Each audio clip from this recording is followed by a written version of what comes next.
ஒரே படிப்பு ஒரே வேலை, ஆனா சம்பளம் மட்டும் வேற வேற. இதை எதிர்த்து போராட்டம் பண்ணா கைது, தடியடி, அடக்குமுறை.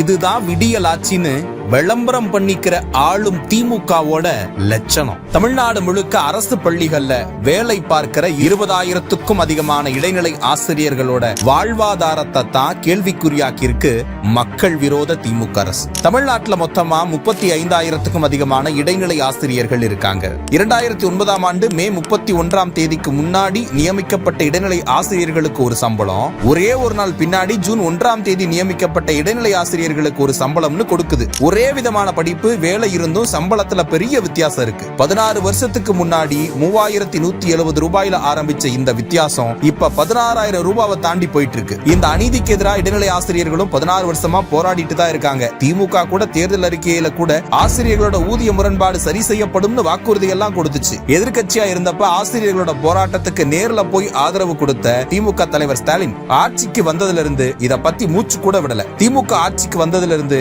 இந்த கோரிக்கைக்காக இடைநிலை ஆசிரியர்கள் போராட்டம் பண்ணிட்டே தான் இருக்காங்க. 2022 இடைநிலை ஆசிரியர்கள் நடத்தின உண்ணாவிரத போராட்டத்துக்கு பிறகு இந்த கோரிக்கையை நிறைவேற்ற நிதித்துறை, பள்ளிக்கல்வித்துறையை சேர்ந்த 3 அதிகாரிகள் கொண்ட குழு அமைக்கப்பட்டு 3 மாசத்துல அறிக்கை தாக்கல் செய்யப்படும் அமைச்சர் அன்பில் மகேஷ் சொல்லியிருந்தார். ஆனா இப்ப வர அந்த குழு அறிக்கையை சமர்ப்பிக்கவே இல்லை. இப்போது கூட டிசம்பர் 26ஆம் தேதியில இருந்து மாநில தலைநகரான சென்னையில இருக்கிற தலைமை அரசு அலுவலகங்களை தொடர்ச்சியா முற்றுகையிட்டு போராடிட்டு வராங்க. அறவழியில போராடுற ஆசிரியர்களை குண்டு கட்டாக கைது பண்றது, ரோட்ல இழுத்துட்டு போறது, ஆசிரியர்களை ரொம்பவே மோசமா நடத்திக்கிட்டு இருக்கு மக்கள் விரோத திமுக அரசு. எப்பவும் போராடுற பள்ளிக்கல்வித்துறை அலுவலகத்தை பூட்டி வச்சு ஒவ்வொரு அரசு தலைமை அலுவலகமா போய் போராடுற நிலைக்கு தள்ளப்பட்டு இருக்கிறாங்க ஆசிரியர்கள். மாணவர்களோட எதிர்காலம் பாதிக்க கூடாதுன்னு விடுமுறை நாட்கள்ல போராடுற ஆசிரியர்களோட அடிப்படை உரிமையை கூட கண்டும் காணாம இருக்கு திருட்டு திமுக அரசு. நிதி நெருக்கடின்னு இப்ப காரணம் சொல்ற திமுக அரசு 2009 ஆட்சியில் இருந்தப்ப எந்த காரணத்தை சொல்லி இந்த அநீதியை நடைமுறைக்கு கொண்டு வந்ததுன்னு கேட்டா பதில் இல்ல. மாணவர்கள், ஆசிரியர்கள்னு எல்லோரோட எதிர்காலத்தையும் கேள்விக்குறியா மாத்திட்டு வருது திமுக அரசு.